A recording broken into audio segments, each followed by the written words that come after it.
Guess what?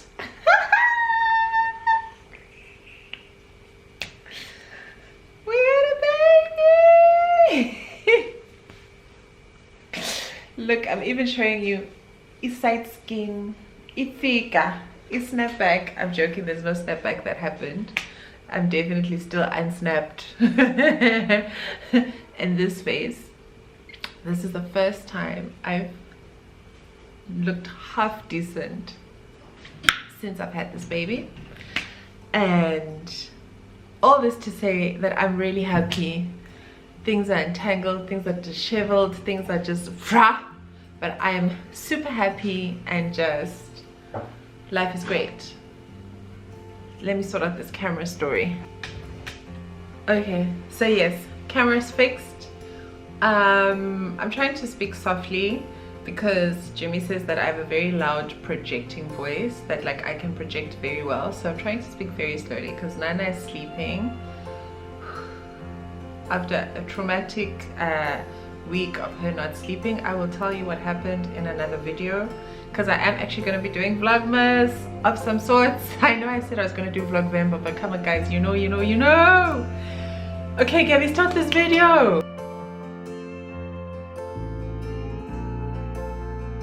How am I feeling? How are you feeling? You know, funnily enough, when I saw her and then when they put her on me, it felt like the most natural thing ever. Like she felt so familiar. Like she didn't feel like I was meeting her for the first time. It felt like yeah. How are you feeling? I don't know. You don't know? But I'm happy, Shem. How many emotions have you gone through? A lot. A lot. You've gone through happiness. What else?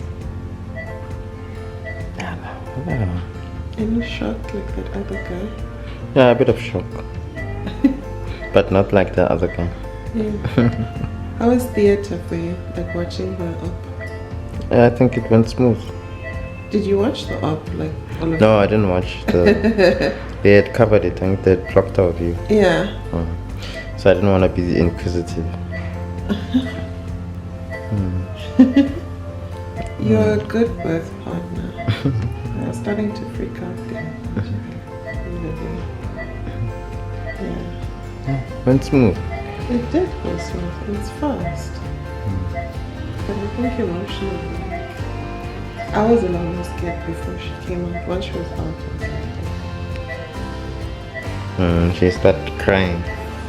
oh yeah. She was shocked. I was like, what the hell? She was angry. She was so angry. You were angry. You were mean, Maggie. Who are you people? You were mean, Maggie. If the babies could talk, that's what she was. You know, airports. What are you? Are you? I can't believe.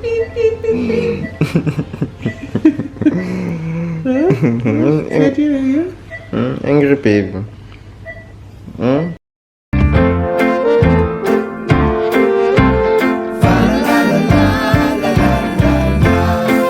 How you guys doing? Thank you so much for joining me on another video. I am so happy to announce that we had a baby. I'm so happy. I'm going to tell you all about my birth delivery story here, and just also tell you what I think I'm going to be doing with the channel, and just sharing with you how I feel, how I'm doing, and yeah. So when I was 37 weeks, I went to the doctors, and the doctor said, when we went to the doctor's appointment, it was our last appointment, because the doctor had always said that at 38 plus weeks he would do the cesarean. So we were not sure like on which date he was going to do the cesarean. So we went to the doctors. This was early November, to do this was first week of November, to have the appointment. And then when we got there, the doctor said, okay, would you like to have the baby? Now this is on a Monday or Tuesday. Would you like to have the baby this Friday or next week Wednesday? So I said, well, Jimmy and I looked at each other, and then he was like, and then I said, no, next week Wednesday is fine, right? So we agreed. We have the doctor's appointment, and then during the doctor's appointment, before we leave, because we know he does like one last scan, and before we leave, Daddy Yo is like, let's have the baby this Friday. And it's like, bruh, are you sure you want this baby this Friday? He's like, yes, let's have this baby this Friday. I'm like, this man is rushing this baby. Like, does he know what's about to hit us? Like, does he even know? That Monday, or yeah, I think the appointment was on Monday or Tuesday. So then, okay, decision made, baby's coming same week on the Friday. So then obviously we sat, we chilled, spent a couple of days together. I think the day before we went in for the cesarean section, we went out, we went bowling, we spent the day together bowling, having fun, you know, me and my pregnant belly. I don't know which ball was being thrown. Like when I was throwing the ball, my stomach was following. I was like the lady at the bowling alley is like, how can you do this pregnant? I'm like, lady, listen, where there's a will there's a way. But that was really nice because we went during the week. It was in the morning, and you know, we got to spend time with each other. And I would highly recommend that, by the way, like before you have a baby, if you can, like try and spend as much time together as possible. Because let me tell you, when that baby comes, babies do not save marriages, babies do not save relationships.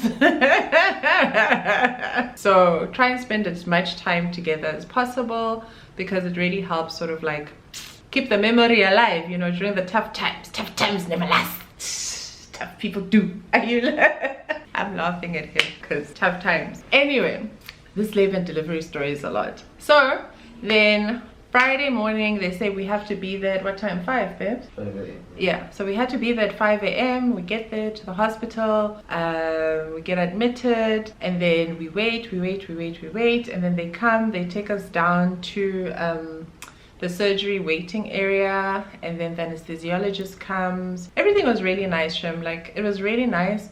I was lucky I didn't book for a single room, but we ended up getting a single room. I think because of COVID and all of that stuff, they try and separate patients and not overbook too much and have shared rooms, which was really cool, because then baby and I got to like really bond and, you know, even as a family, just sit and chill and talk and not worry about disturbing other people around us. So then we were downstairs, the anesthesiologist came, really lovely people, Shem. I had such great delivery team. I can't even tell you. I'd already picked my pediatrician by then, because before, I think I was probably like 35-36 weeks, my gynecologist office was like, okay, well, who's the pediatrician that you want? I didn't know, so I asked the nurses at my gynecologist's office and my obstetrician's office, and they were like, okay, go with this one, he probably will fit your character the best. They're all good, but in terms of your personality, this one would probably be best to treat. He's turned out to be like really nice, eh? You like our pediatrician? Yeah, he's really nice, he explains everything, he's very jovial and up-moody and, you know, vibey. But he's also very like detailed, and he explains things, and, you know, he takes his time. So then okay, so that happened. So the pediatrician was there, he was on call that day, so he was there.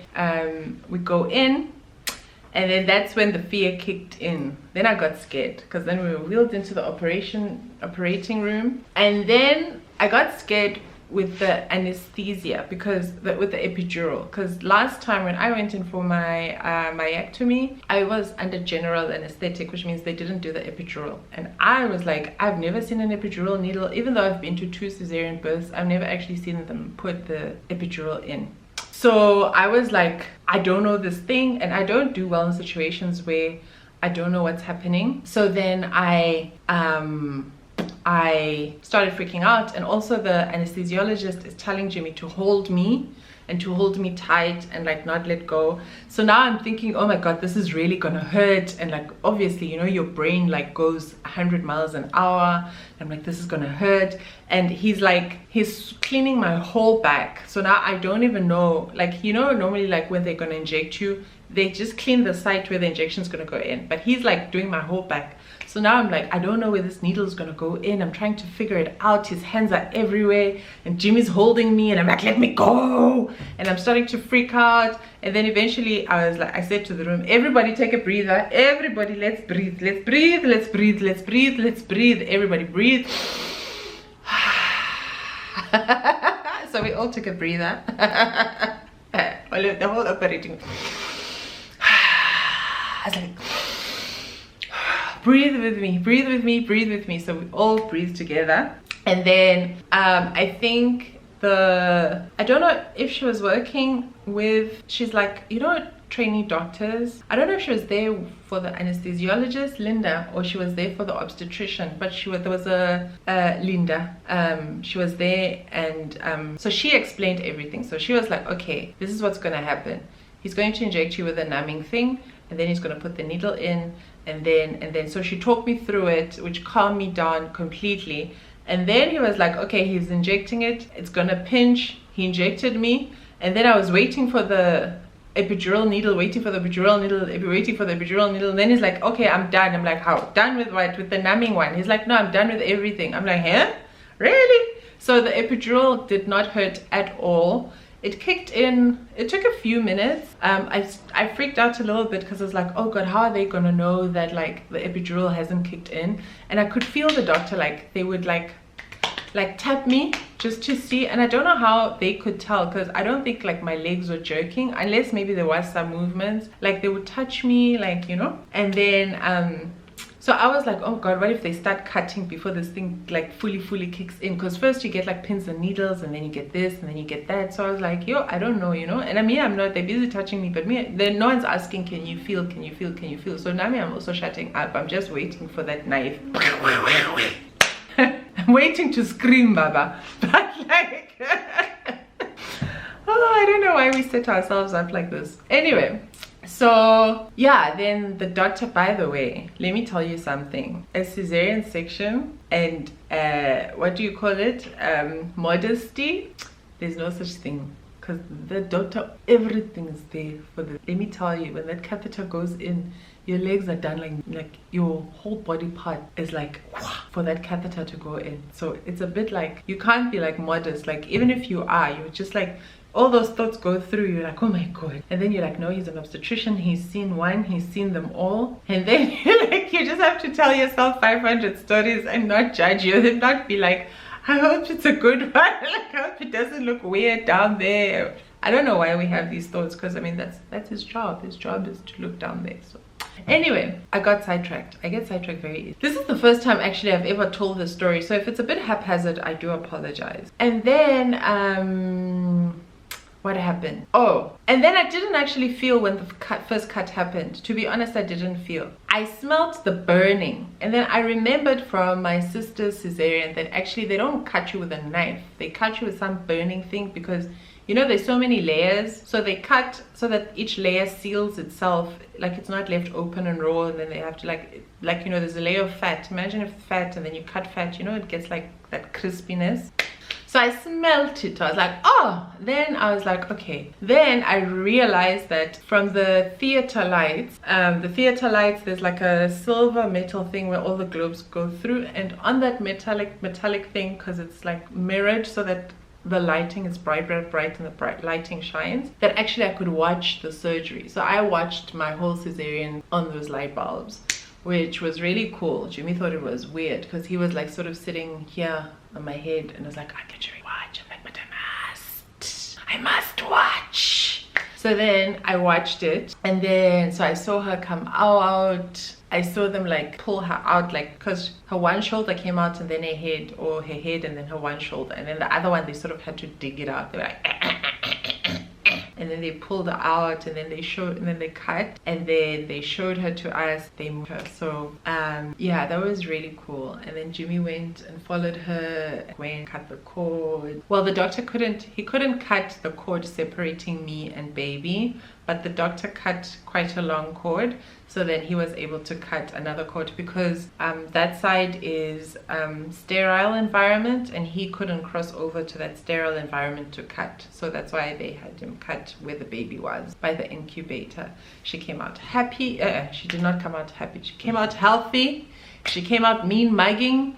She came out angry. She came out just like, what is wrong with you people? Can't you see a girl? Be chilled. Shame, she was not going anywhere. My poor baby was not going anywhere. And we pushed her out into this world. I do apologize, Nana, if you ever see this video. It's not me, it was your father. You could have at least stayed an extra week in there. So blame him. Don't blame me, it's not my fault. And then what happened? Then then obviously I'd missed the whole part where they were taking out the placenta, because now I was watching baby. And then they sewed me back up very quick, like it's very quick. And then we were done with the surgery by like 10:30, 11 o'clock. It was less than 30 minutes, like the whole tear. How long do you think it took? 30-45 minutes from beginning to end. Yeah, it was very short, very short. And then they moved us to the recovery room, which is on the same floor as the surgery ward where we had the surgery. So it's like a few doors down. They keep you there for I think 15, 20, 30 minutes, just to make sure that you're not having an adverse reaction to the anesthesia and all of that stuff. So then we were there, and then hela guys, some guy was having an allergic reaction. Do you remember? I think it was throwing people left, right, and center, because this one nurse screamed, ah! And then like I think this guy was escaping and running through the ward, and then this nurse is like, ah! And then I just saw even look, this is what is coming out. And then I just saw nurses run out. Even the nurses that were watching me started running out to go catch this guy, because no one knew where this guy was going. Like he could have gone anywhere, hit anyone, done, you know, he was just out of it. Anyway, they eventually captured him, I think put him back, and then they sort of like, oh God. And then when I was down there, they tried to latch her. She was like, no, I'm not gonna latch. I ain't doing it. No.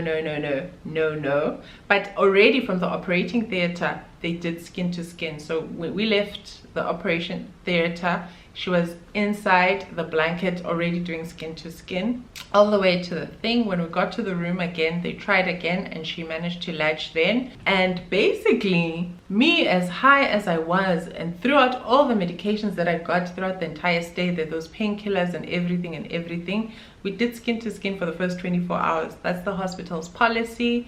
If you can, and there's no medical reason why you can't, they basically just automatically do skin to skin for the first 24 hours with you and baby. So I was laid up in bed, I couldn't move because of the epidural, and baby was there, and we basically stayed like that the whole day and the whole night, and it was just so lovely, It was so, guys, it was so nice. So like I was just like, the only thing I could move was my arms. I wasn't turning or anything. Sorry.